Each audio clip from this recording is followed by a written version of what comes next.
On behalf of Dairy XNet, I'd like to welcome you to today's webinar, Current Research in Genomic Selection. I'm Donna Amaral Phillips, Extension Dairy Specialist and Project Team Leader for Dairy XNet, and I'd like to welcome you today for our presentation. Today's presentation will have two speakers, Dr. Joe Dalton, who will talk about a research trial entitled Improving the Fertility of Dairy Cattle Using Translational Genomics. And we will also have Dr. Jose Santos talking about genomic selection for improved fertility of dairy cows with emphasis on cyclicity and pregnancy.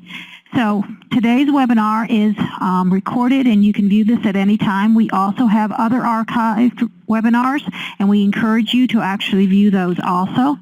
We also have a way for you to be notified as far as upcoming webinars, new articles, or other great dairy resources that we have.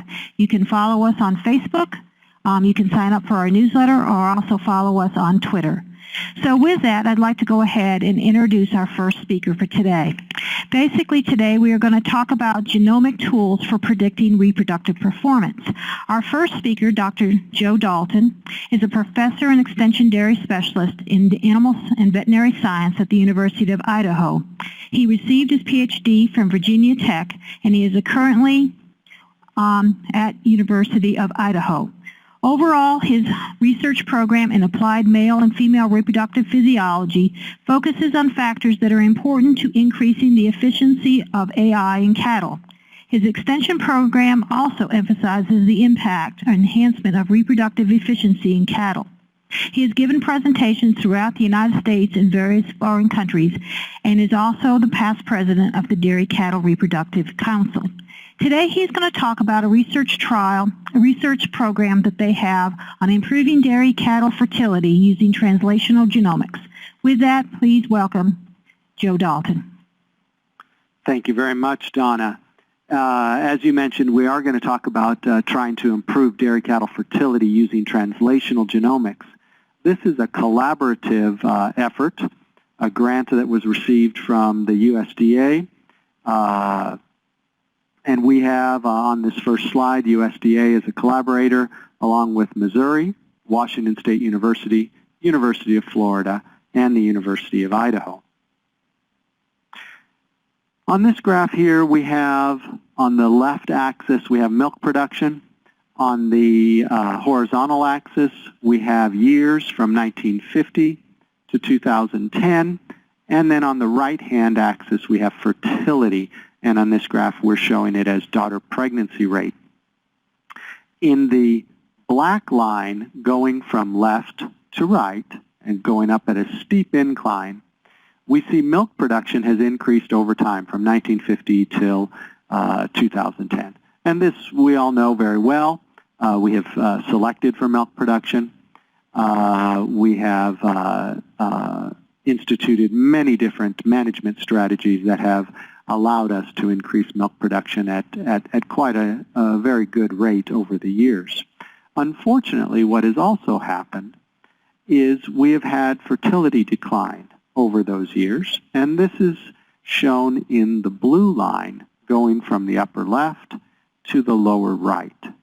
But there's good news because in recent years, fertility has rebounded as we have learned more not only about the animal, whether it's genetics or genomics, but also as we have instituted various management strategies to increase fertility. What we would like to do is we would like to further increase the blue line up towards the right-hand axis, continue to increase fertility. So the question, a very simple question is, how do we increase fertility? Well, one of the ways that we're proposing to increase fertility is through something called genomic selection. And essentially, genomic selection, as we're talking about it today, is a marker-assisted selection using the entire genome, all of the information that that animal carries with her or him, all of the genetic information we want to interrogate and find out if they received the gene sets that we are interested in. And this is possible due to increased feasibility, or it is increased feasibility due to sequencing of the bovine genome. So the bovine genome has been sequenced, and there are new methods being developed to efficiently genotype animals. The difficulty lies in that marker discovery. Finding these markers that are important requires carefully phenotyped populations. And what that means is we have to have excellent records so that we can associate a phenotype, high fertility, for example, with a genotype, which would be what is the genetic code of animals that have high fertility. Now, genomic selection can be based on either single nucleotide polymorphisms, which we're going to talk about a little bit more, or something called copy number variation.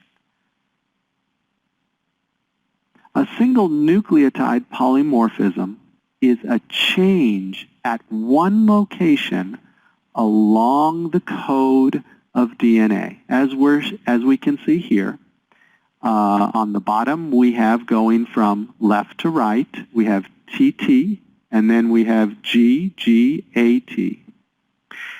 And if we look at the second panel below it, we have TT, GAAT. So we've had a single change in the code that allows us to identify a difference between one animal and another animal. And how we do this is these SNPs can be outside of the gene, and they can be literally just markers for something that goes on next to the gene, or they can be a causative SNP, which is what we would really like to look for, what we would really like to find, and those can be in the gene. And those can actually change the amount of a protein that's produced, for example, or it could actually change an amino acid sequence in the protein that is being produced.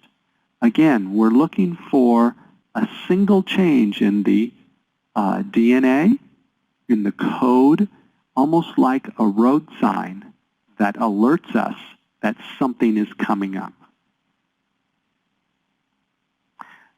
So our research project, funded by the USDA, is an integrated research and extension project. Our long-term goal is increasing fertility of dairy cattle. Our research approach is to develop novel genetic markers of fertility in both heifers and lactating cows, and we would like to determine the effects of specific SNPs, or single nucleotide polymorphisms, on daughter pregnancy rate and embryo development. Now, being that this is an integrated research and extension project, we have an extension approach, and that extension approach includes dissemination, demonstration, evaluation, and documentation of the impact of using genetic selection tools to increase fertility on herd management and dairy profitability. And on the bottom here, from left to right, you see all the different collaborators from the various institutions. So our first objective, as I mentioned, is to develop novel markers of fertility. And the approach we're using is to look at records, and with Holstein heifers and primiparous cows, first lactation cows, we will fertility classify these animals based on pregnancy outcome 2AI.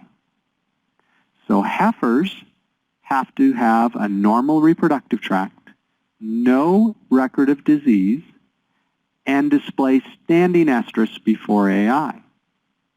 For cows to be included, they must have a normal reproductive tract, uncomplicated previous pregnancy, no record of diseases before or after AI, and display standing estrus before AI. This, if you'll remember, this is the phenotype that we're looking for. The records have to be excellent for this to work. And our fertility phenotypes, if you will, are shown on the bottom of this slide. We have 3 of them. The first one, animals will be classified as highly fertile if they become pregnant as a result of the first artificial insemination. Animals will be classified as subfertile if they become pregnant only after the 4th artificial insemination. And then we will have an infertile phenotype, which would be animals that are never pregnant to AI, and those animals are removed from the herd as a result. So on this next slide shown here, we have preliminary data of a genome-wide association study of fertility in Holstein heifers. And as we look at this slide, we can see a graph that has, along the horizontal axis, numbers 1 through 28, along with the letter X. And we can see chromosome is the label for that horizontal axis. So what we're actually looking at is a plot. It's called a Manhattan plot from left to right of SNPs that are on each chromosome. And as we look up the colors, we see a line going left to right that appears to be blue or black, and then another line that goes left to right that appears to be red or pink. And in between that, I have written moderate association. Those dots in between the red and pink and the blue-black line are considered SNPs that are moderately associated with fertility. However, if we look above that line and we can see a strong association printed, we can see that there's a dot above chromosome 4 and a dot above chromosome 6. What this indicates is that these 2 SNPs are strongly associated with fertility in dairy heifers. Again, this is preliminary data, and I have to reiterate that these animals were phenotyped looking at artificial insemination breeding records, number 1. We had about 470 animals that were in the high fertility phenotype, and about 188, 189 that were infertile, never pregnant. And again, what this graph is showing us is that the high fertile animals tend to have these markers, if you will, on chromosome 4 and chromosome 6 that we have labeled strong association. So we have many more samples that we have to run through the genome-wide association study to confirm this, but we are excited with this preliminary data. Objective 2 is to determine effects of SNPs on daughter pregnancy rate and embryo development. The first portion of this is to identify and genotype bulls with high or low DPR. And the second portion of this is to identify SNPs in genes known to be involved in reproduction that are related to DPR. So this is specifically looking at genes that we already know are involved in reproduction, and we want to search for new SNPs that are in there that are related to daughter pregnancy rate. This is ongoing research also, and what we see in this next slide is that 40 SNPs have been identified that are related to daughter reproduction, daughter pregnancy rate specifically. The take-home message from these 40 SNPs is that 29 of these 40 SNPs were not significantly related to production traits.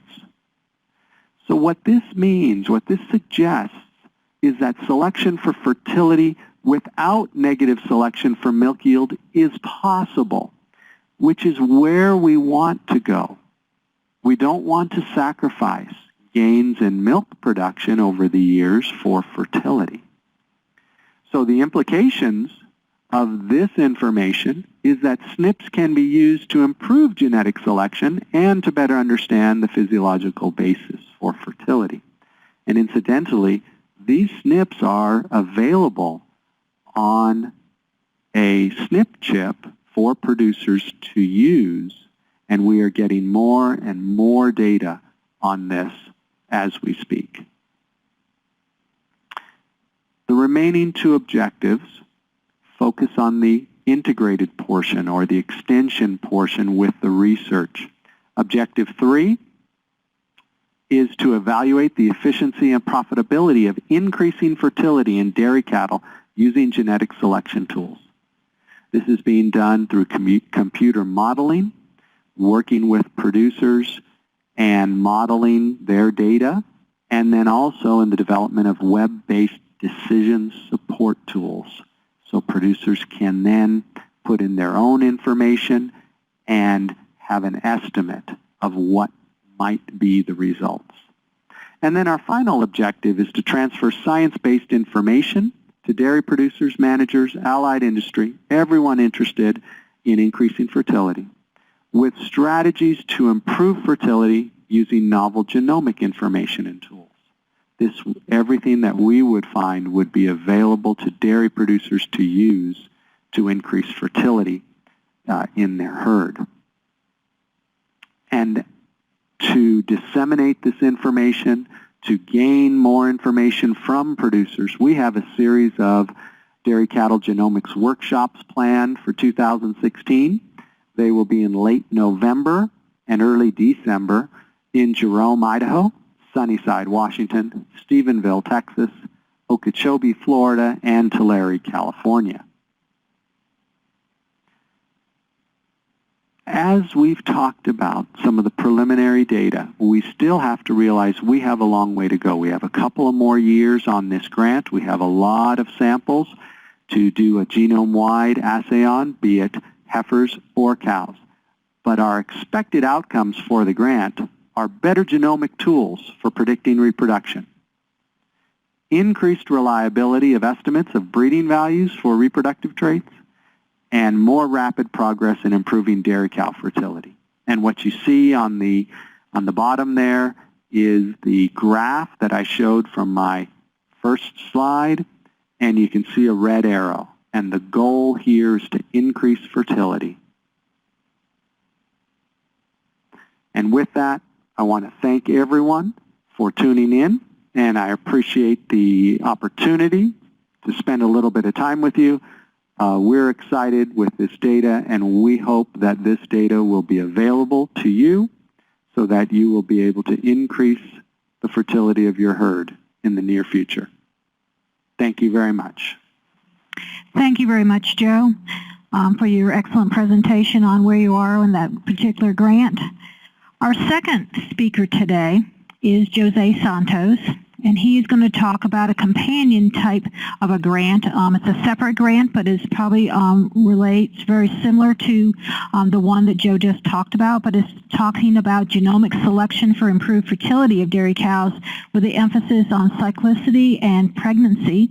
Jose Santos is a Research Foundation professor in the Department of Animal Sciences at the University of Florida. He has a DVM and a PhD, and he did a clinical residency in dairy production medicine in the School of Veterinary Medicine at the University of California, Davis. He spent 8 years there on faculty in the School of Veterinary Medicine before he moved to the University of Florida. His current research and extension program is in dairy cattle nutrition and reproduction, with his primary research emphasis is on the focus of the interactions between nutrition and reproduction and the methods to improve postpartum health and fertility of dairy cows. And we're very honored to have you here today, Jose, to talk a little bit about this grant and where you're going and what results you have preliminary. Well, thank you, Donna. I hope you all can hear me well. As Joe already alluded to, we have some similarities, and as you will see in my presentation, and this is a joint effort within each of those grants, but also between the two grants that have been funded by the USDA. I want to acknowledge the collaborators in this project that you can see here in this first slide. We have a team of people from numerous universities working in different areas of this project. Joe already showed you similar slides, probably a more updated slide, that has illustrated that we've been very successful at increasing milk production. And in fact, the rolling herd average of the U.S. dairy cattle population for 2015 has surpassed 22,000 pounds of milk.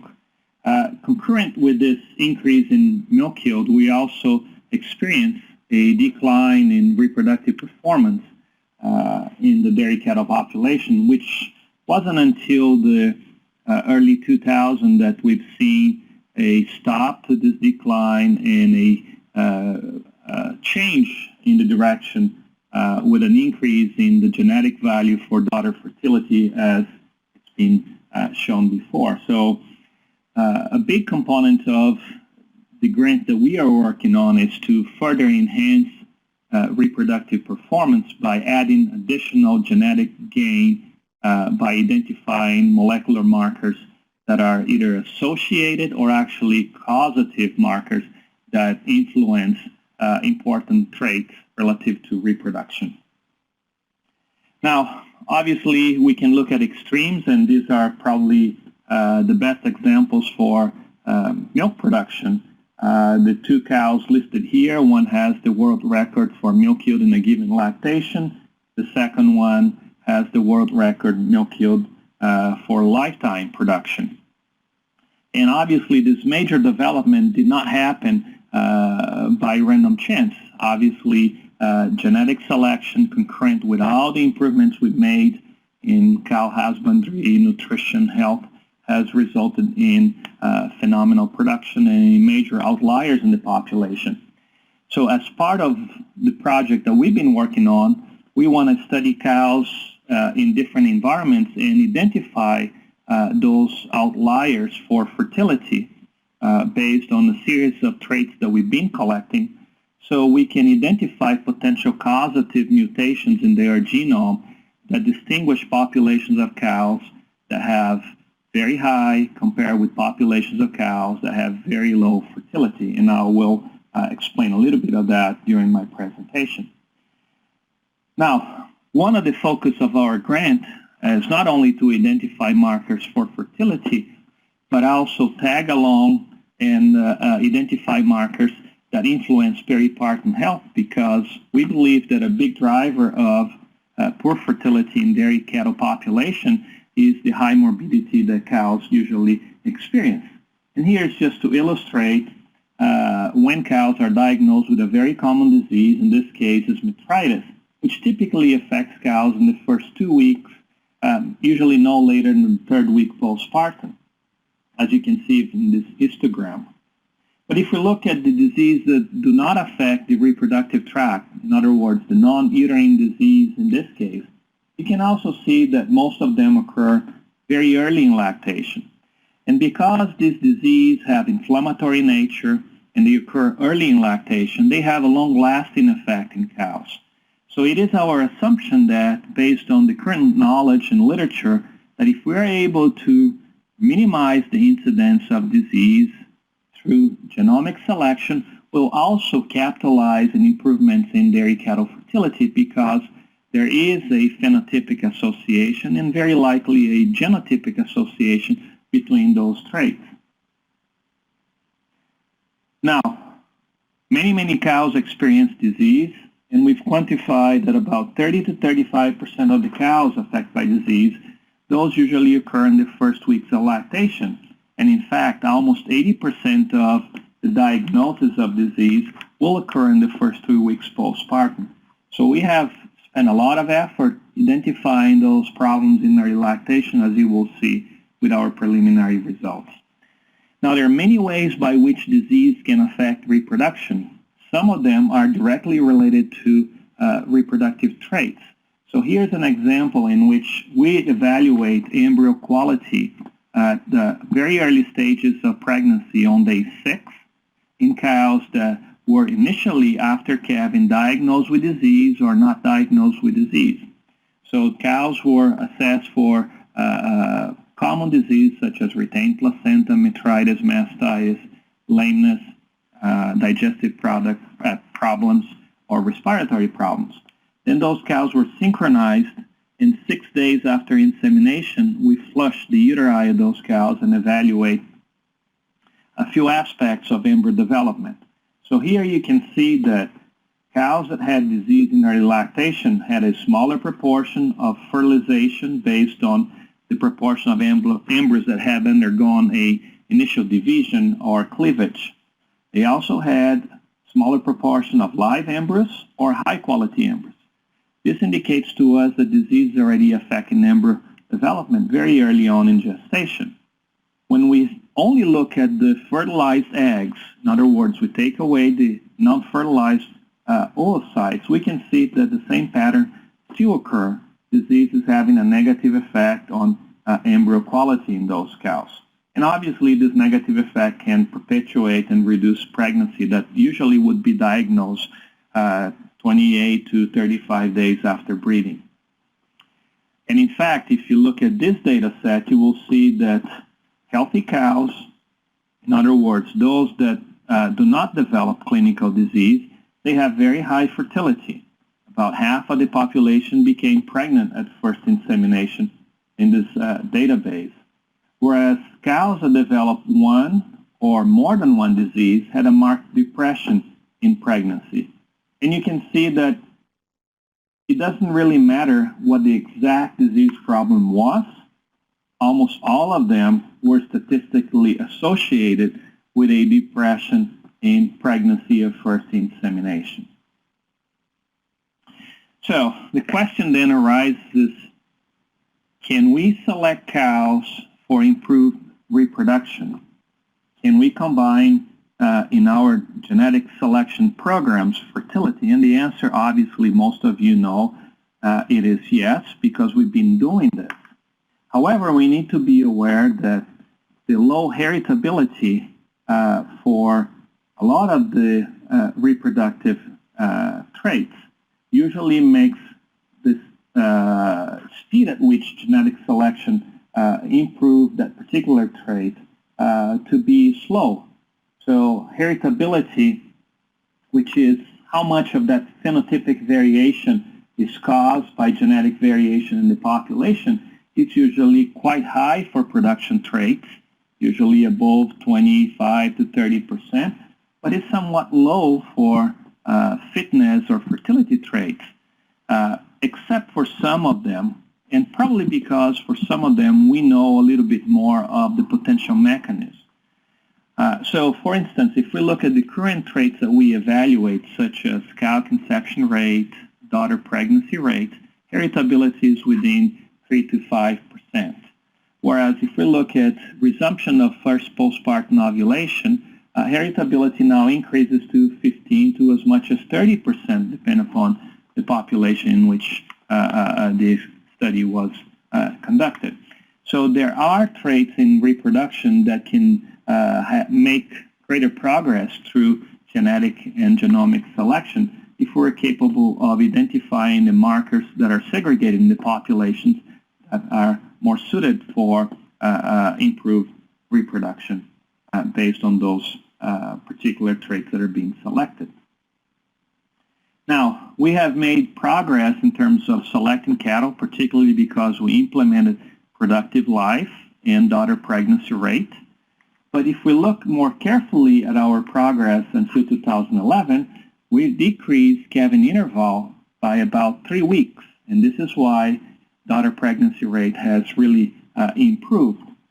But we still have not seen a similar improvement in pregnancy per insemination.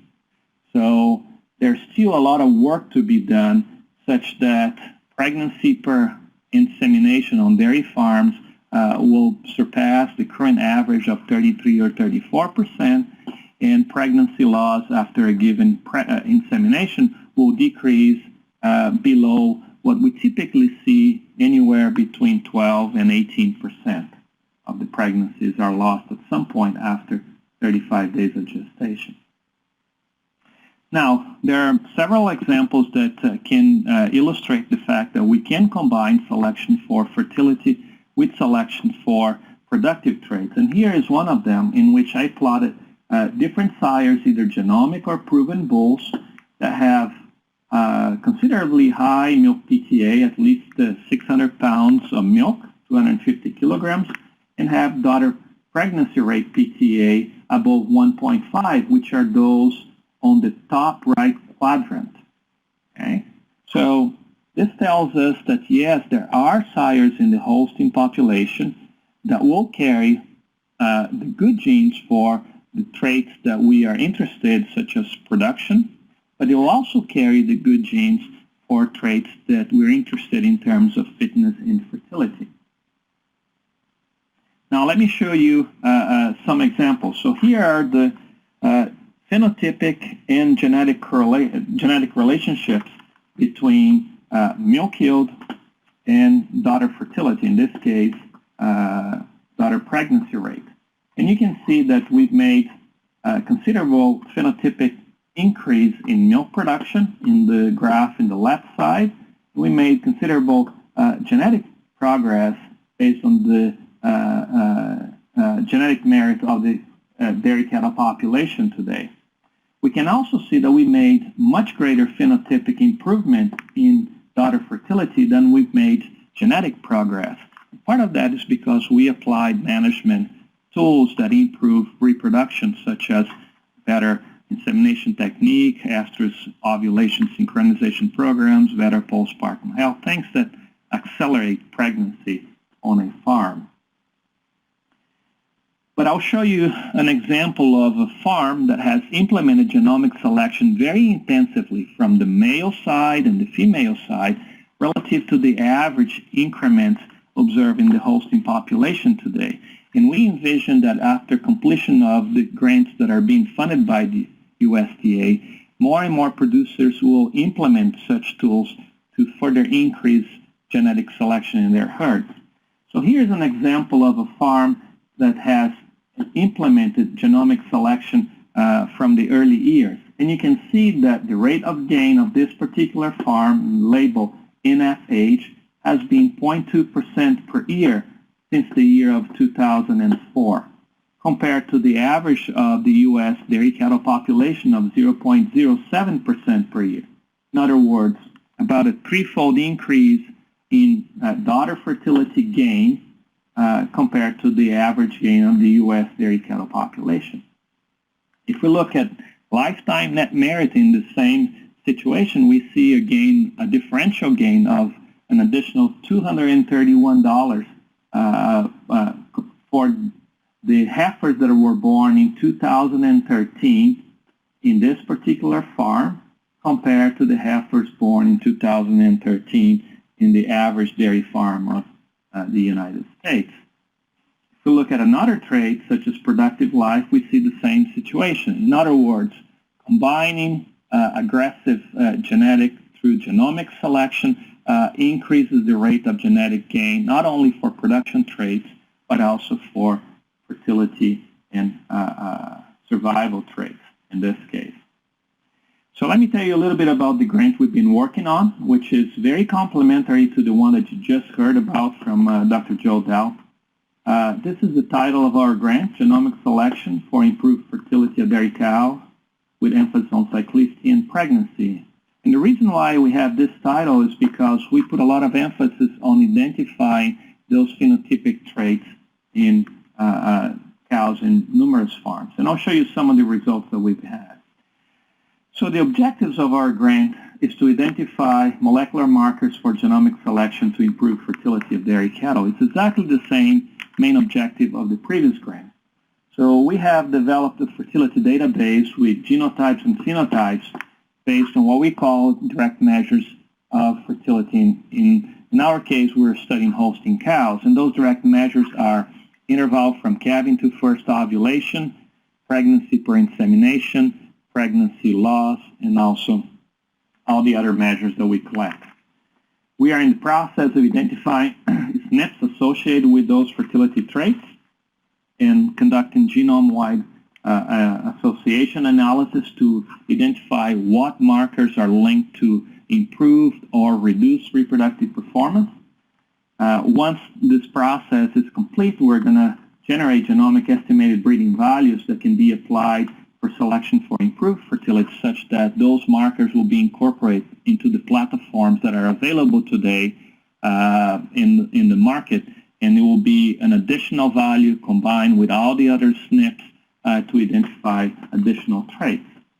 We're also working on extending knowledge to the dairy industry through this sequential webinars and seminars that we've been doing in collaboration with the group of Joe Dalton, and also educate students on animal health, reproduction, and genetics.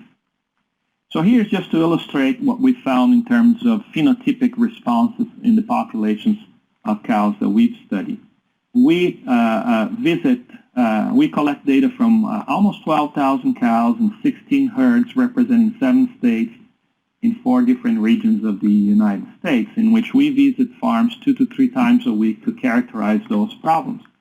And you can see that a large portion of the cow population is affected by disease. In other words, 45% of the cows have a problem. Okay?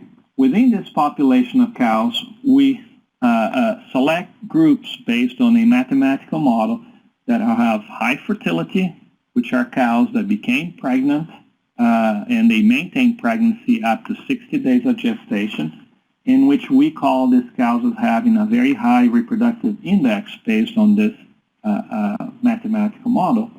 But we also identified low fertility cows, almost 1,800 cows, and this a little over 2,600 cows have been genotyped to identify potential differences between these 2 populations of cattle. So this portion of the project is ongoing. We have not completed that yet, but we hope to complete by the end of this year. So once this is complete, we'll identify those markers and we'll validate that in a new pool of cows in collaboration with people in the other grant to make sure that our genomic markers are able to segregate populations of animals outside of our study population that are superior in terms of genetics for fertility. We will also genotype sires that are currently in use that have either high or low markers, high or low daughter fertility, and to make sure that we can segregate those 2 populations of sires. So it gives us confidence that our markers are predictive of improved reproduction in dairy cattle populations. So we have complete the database collection. We have complete the extraction of all our samples. We are now in the phase of genotyping the select populations of animals. Obviously, we continue to conduct extension and education programs, but as our grant evolves and our project evolves in the next 2 years, we hope to develop genome estimated breeding values that can be used by dairy producers to improve genetic selection for fertility combined with genetic selection for animal health and production.